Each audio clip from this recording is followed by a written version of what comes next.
I'm good at balancing my personal and professional life. If I want to do something, I will go for it, and then dekha jayega how I manage everything else. I don't think I have an Instagram. Right now, my fans are calling me Advani because I've been posting a lot of my ads. I think I have an attitude of gratitude. I mean, that one selfie that I've posted, there are 50 selfies in my photo album.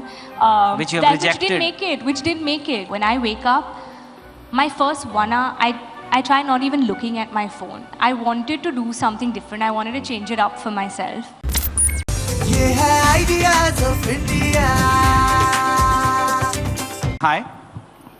Hello. Hi, and how are you doing? Good evening to everyone. I am very excited to be here amongst so many amazing people and having this chat with Chetan finally. No, I'm delighted too, and I've always seen you from the very beginning. I never knew one day we'll be doing this session, but from your first movie, or whether it was a Netflix thing, I found this, you are extraordinarily talented. So congratulations on all the achievements. How are you keeping it together? Like, does it go to your head? Do you feel like, kabhi kabhi lagta hai apun ko apuni Bhagwan hai? Yeah, you feel like, how do you keep grounded, you know? When so much fame is coming, so much adulation, so much love. I think I have an attitude of gratitude, and sometimes my mom tells me, she says, you just don't know how to take a compliment. You're always underplaying yourself. But that comes from the very beginning of my journey. When I started off, I didn't go on to become an overnight success story. So those few years, the initial years of my career were the most defining years, and I believe that's what's made me who I am today. I think that's given me a sense of grounding, that I don't let it get to my head. Neither the success nor the failures. Okay. I think I found how to balance it and what to take from it and move ahead. I feel I'm a student of life. So I'm always learning, you know, this is going to be a learning for me when I go back. I'm sure I'm going to take a lot from this experience. And that's how this journey has been so far for me. It's going to be my 10th year in this industry this year.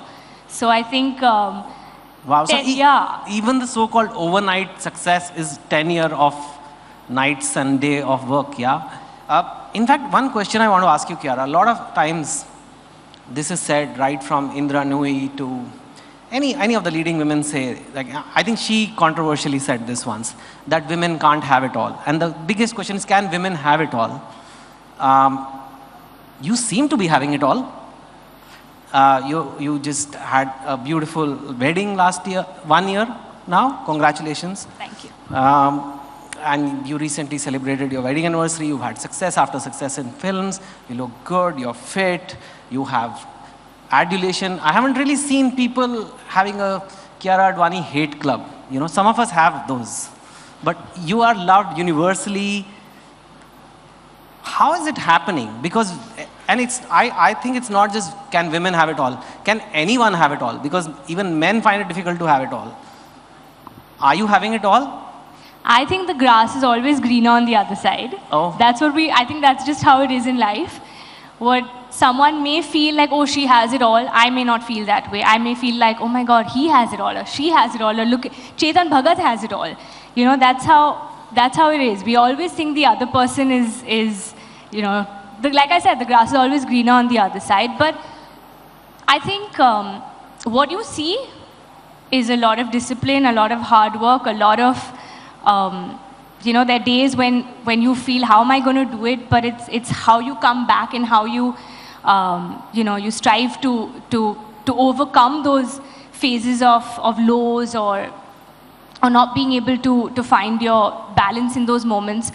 And everything else that you're saying, I mean, like you're saying, that whether it's your personal life aspect or professional life, I mean, I feel life is a constant work in progress. Mm-hmm. It's not easy. It's not like you just wake up and it's all of... Like you made it. Abhi ho gaya. I don't feel so. I feel like I have a long way to go. Abhi sirf 10 saal hue, abhi to, God willing, many more years. So no, I don't feel like I have it all. Yeah, I guess when they say... I am grateful, having said that, for everything that I've been blessed with, the career, the people in my life, everything. But I still feel this have it all concept, it's not in my head. Broadly, when they say, can a woman have it all, they mean can she have a career as well as have a great family life or whatever the way she wants. Do you think, broadly, not just for you, do Yeah. you think that's possible? If you want to make that happen, you can. I think it's mind over matter. And the example you took, Indra Nui, I think she's a great example of that herself.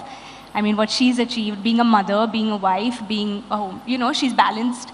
She's set examples, she's done that. And many more women in my field, and many, I'm sure many of you sitting over here, it does take a lot of work. Not to discard the fact that it also takes that much work from the men. I think the difference is that the women always get asked more often. Yeah. There's more expectation from the woman to be, whether it's a homemaker, whether, Yeah, exactly. there are they'll more ask a woman, pressures on her. आपको CEO बनना है, but बच्चों का क्या होगा? They don't ask a man that. They'll never ask a man that.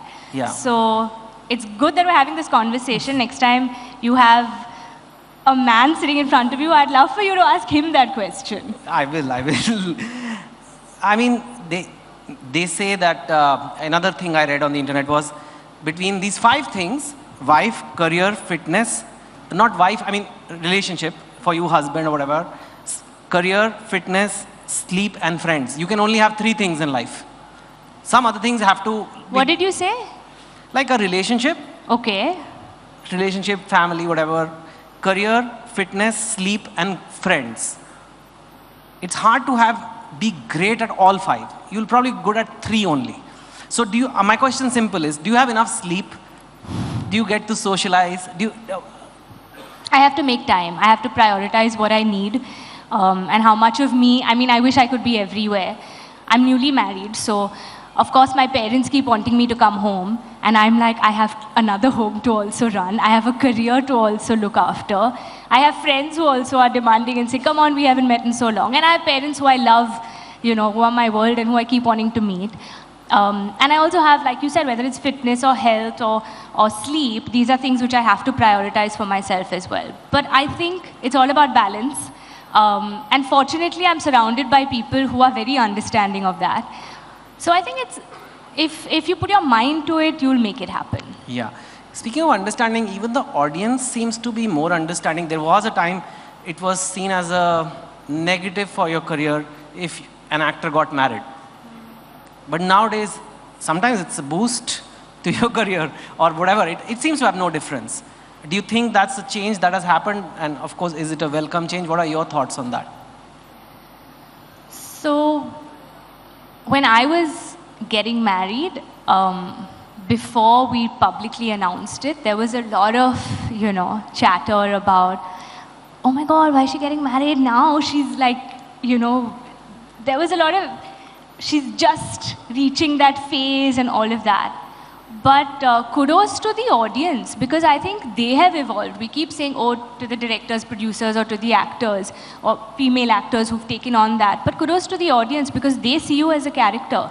They don't see you as so-and-so who comes from this family or you know what I mean, when they're watching you. If they see everything else of your personal life, then as an actor, we've not done our job. I have to convince you that I am this character. So whether I'm married, whether I'm a mother, whether I'm someone's daughter, whatever that is, that's immaterial in that moment. And I think I can say that post-marriage, I've signed 2 of my biggest films. So I think that's, that's changing now. And I think, of course, we have so many actresses. I think all your top actresses today are all married. So that speaks volumes in itself, that, that's a positive change that's come about.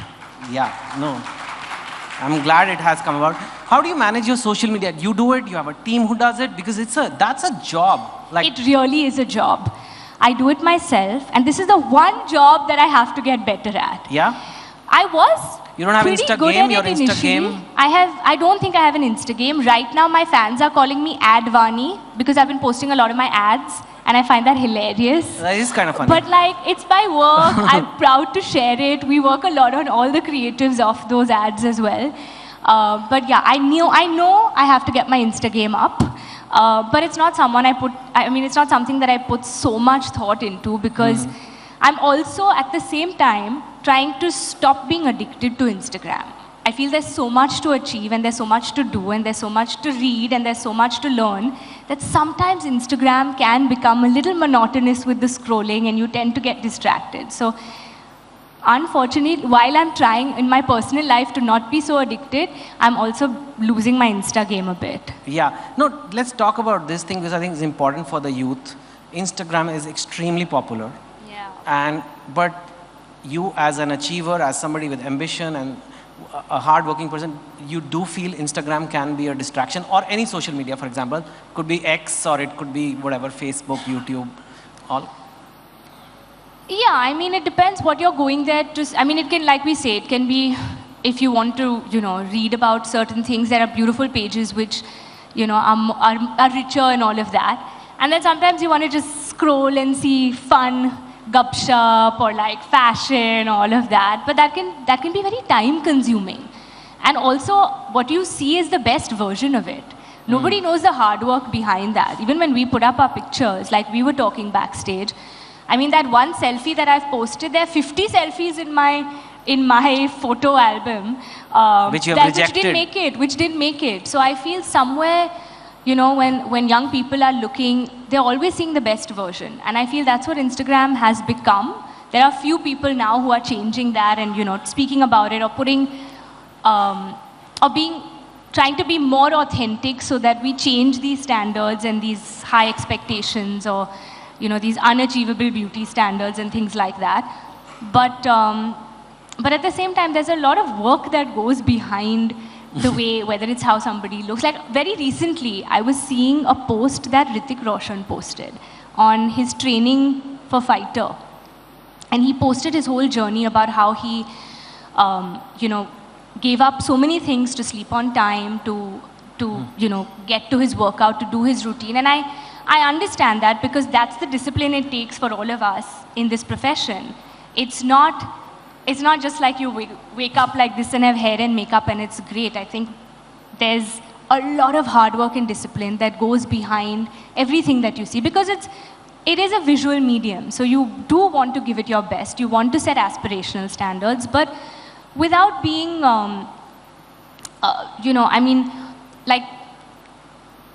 I think to do it in a healthy way, but without putting the pressure that this is how it's meant to be.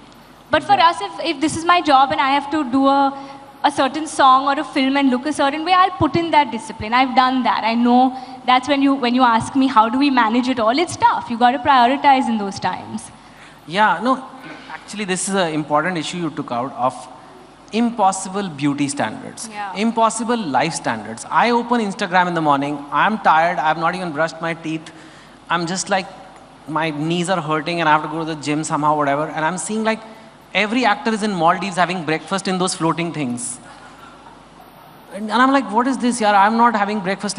Firstly, I think that breakfast is overrated. Because if the spoon falls in the water, and your fork falls, and then you're calling them, hi, housekeeping, can you give us a spoon? Or like my croissant is floated into the Indian Ocean. Fine, but it looks really good. I want to get that breakfast one day and float and open and pick up my whatever bread slice. It looks like you guys live like that. Not you guys, but like the models. There are many people who seem to have such a fabulous life, Kiara.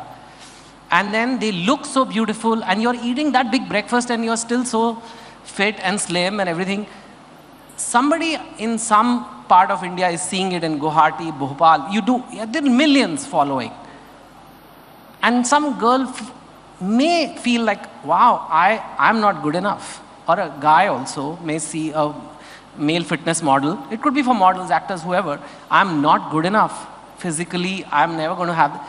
And it can create a negative cycle. Like then what's the point of me doing anything in life? I'm just not going to have this super fabulous life.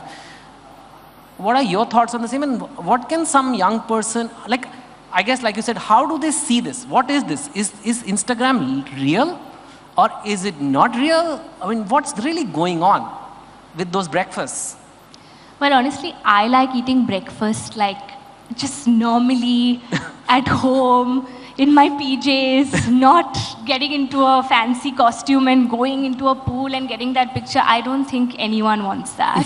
What you see is obviously... And someone has taken that picture, right? Yeah, I mean... Yeah, so I'm like holding my avocado toast and... Maybe I should post my avocado toast. It'll be more relatable. I'll take that tip from you So and yeah, do that. how does one like cope with this? You know, we have a 13-year-old girl, 15-year-old girl looking at it growing up and thinking, wow, I have acne. And these are these perfect bodies, perfect lives people. What do you want to say to them? These are very, very real things that you're talking about, which is why I said that I myself have stopped taking that pressure, because it's not just that 13-year-old girl. Of course, it's all of them. But trust me, it's everyone you're seeing on Instagram. They're all going through the same shit. Really? Sorry, pardon my language. Really? But everyone is going through this. Of course, it's all becoming like, you know, this whole culture of putting up these perfect pictures.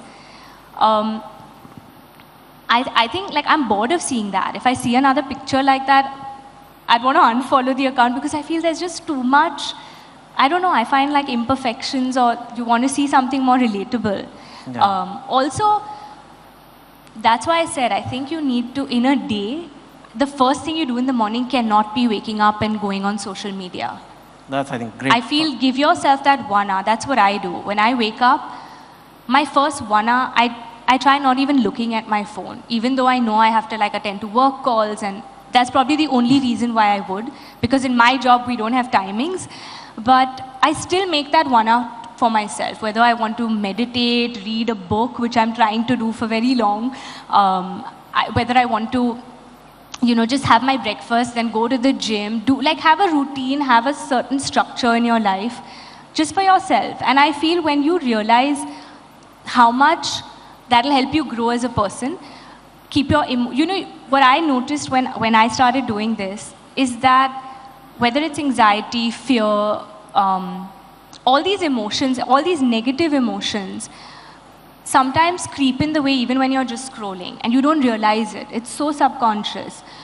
But if I had to remove that, and my first 1 hour of my day was not, you know, it did not start like that, you just realize how much more enriched you are, how much more present you are, you know, and taking in this moment.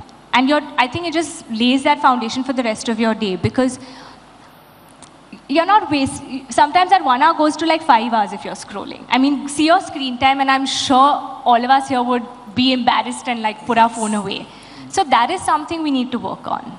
And I feel that's something that's helped me. Yeah.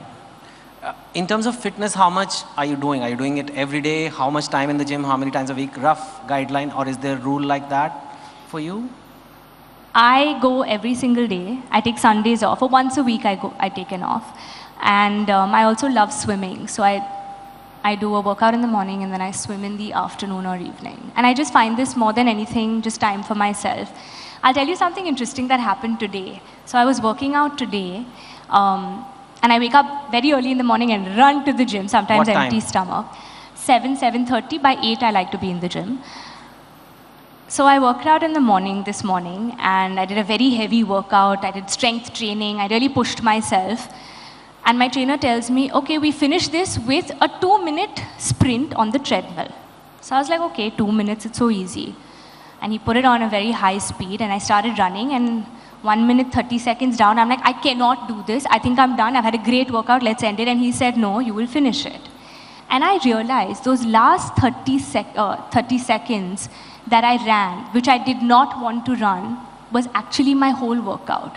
Because the fact that I could push my mind to tell my body, you've got this and you can do this, was so fulfilling that it just made me feel I could do anything if I put my mind to it. And I feel like that's the whole game. Everything, you know, we often allow our mind to get the better of us and tell us what we can and cannot do.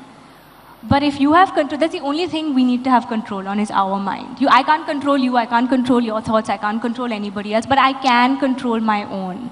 And I feel like giving yourself that power to not get the better of you is half the battle won. And it was, I mean, I don't know, but for me, I cannot even explain to you the happiness and fulfillment I got of finishing that 30-second run. Yeah. Well, thank you. Well, it's a good thing you're not a motivation speaker, because we would all have competition. You really put it really well. I think you'll be an amazing motivational speaker, and in case you ever want to change. But what you say makes scientific sense actually now. There is a saying, what gets stressed gets adapted. So whatever stress we face in life, that's where the change is happening. Whether last 30 seconds were really hard, that's where your body learns to cope with that much effort and performance extra. So in any case, whenever you're facing a very tough time, that's where the adaptation happened. Which brings me to this, now you're doing action films, man. I mean, there was this Kabir Singh girl, quiet in class, I remember, that was your introduction to the world of movies. Everybody remembers that scene. Quiet, demure, that was the character, not you. And now you're going to do action, like Dawn 3. You're going to like beat up people and things like that. How is that? Like, are you looking forward to that? Are you learning how to beat up people? Are you practicing at home with some people? No, I have an action hero at home who's doing a great job, but I think this was a conscious decision. I wanted to do something different. I wanted to change it up for myself. And this was one genre I was longing to like get myself to do, change the vibe, change the way I've been perceived so far. And that's what's exciting, right? As an actor, you're constantly stepping into different characters and making the world believe that this is who you are. So there will be a lot of prep for the film, but I've got time to do that. And I'm very excited. I've never done an action movie, so now's my time to do some action. I think you'll be amazing at it. I have to ask you one question about marriage in general, because you are, in Indian terms, you are newly married only. Abhi kitna, 1 saal hua na? 1 saal hua hai. I know people who wear chuda for 1 year. So, you know, it's up to you. You are newly married. But my most important question, general question is, we live in a left swipe, right swipe time, right? People are into like short-term situationships. I don't know, I go to Instagram and I'm trying to write books and every time there is a new term. That's all kind of things going on. At the same time, there is a big longing for love. There is a big longing for finding the one and settling. I do think it's still there, no matter which generation comes. Ultimately, everybody wants to have that one special person in their life. You took that step. You're saying, even when people were saying, Abhi, how does one know he or she is the one? For me, he just felt like home. So I knew it. Every time I was with him, I just felt like I was home. Okay. And that's saying a lot because I do come from a home which is, again, there's a lot of love, there's a lot of nurturing, there's a lot of pampering that happens there, all of us to each other. So to feel, and it's such a fulfilling home that I come from, that to feel the same thing with someone else, I just knew that this is it. This is and who I the want to spend timing my of life it, with. did you feel that you could just like be dating for a while longer, or like what made you say, it's him and it's now? I don't know. I mean, he's there very was never cute. a moment or something specific that happened that made me think like that.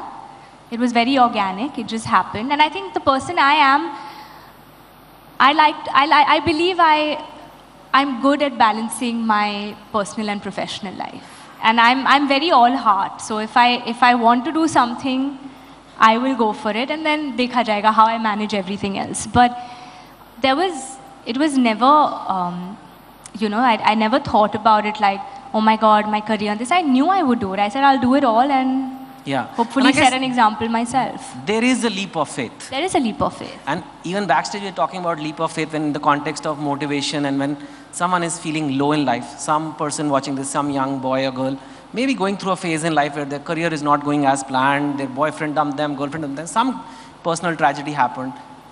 And you mentioned backstage about keeping the faith. Yeah. Or just talk of that more. Well, I feel that is something, and I say this out of what's worked for me, and if I can share this with people, that in a world where there's so much fear, and we all have it, it's not that I don't, there are times very often where I feel anxiety, stress, fear, all of these emotions. But that's when I remember, no, you just have to have faith and you have to keep going. And I say this because this is what worked for me when I just debuted and came into the industry, not knowing after my first film what's going to happen. I was like, I've entered this career and I've gotten into the movies, but now what? Back then, I always thought that you just had to get your first film और उसके बाद फिल्में तो मिल जाएगी. But that's not the case. And that's not even the case after commercial successes. There's a lot of hard work and effort. It's always film to film, Friday to Friday. That's how our business is. There's no guarantee or there's nothing permanent here. So back then, when post my first film, even though everybody had, a lot of the reviews had written, oh, she's a newcomer to watch out for, she's very competent, good reviews, but because we didn't have the commercial success, it was in a way a setback to not, I was not getting those offers or nobody even knew who I was back then. But I had that belief in myself and I had that faith in myself and I said that this is something that nobody can take away from me. And whatever the craft that I'm honing or the work that I'm putting into it, nobody can take this away from me. This is mine. And this is what this is what I'm holding on to and this is what I know that's going to get me. So I just kept working. I just kept working because I said, I just want to work. Whatever it is. And you never know which door opens where. So whether it's a song, whether it's a short film, whether it's a character role, whether it's a film on an OTT platform or the biggest successful film, it takes all of those opportunities to kind of get you to where you want to go. And you just have to start enjoying that journey. And the only way I could was by having faith. And that's what I feel. I feel the few things I've learned in these 10 years is to have the courage to be disliked. Don't take rejection personally. Don't seek external validation. Of course, take constructive criticism. You need to, know how to differentiate between the two. But for me, it's about that internal validation. It's about, everyone has that voice inside which is telling you, you're doing it right, you're doing well, or you need to step it up, you're not doing enough, you need to push yourself, and you have it in you to do that. So I feel you need to listen to your own voices, which we often forget because there's so much noise around us, we don't know how to cut it off. But that's what faith does, I guess. When you have faith in yourself, you have the ability to remove all those external voices and noises which, could be a hindrance to get you to where you want to be. Kiara, you are amazing. You have success, you have beauty, you have brains, and you have a great soul.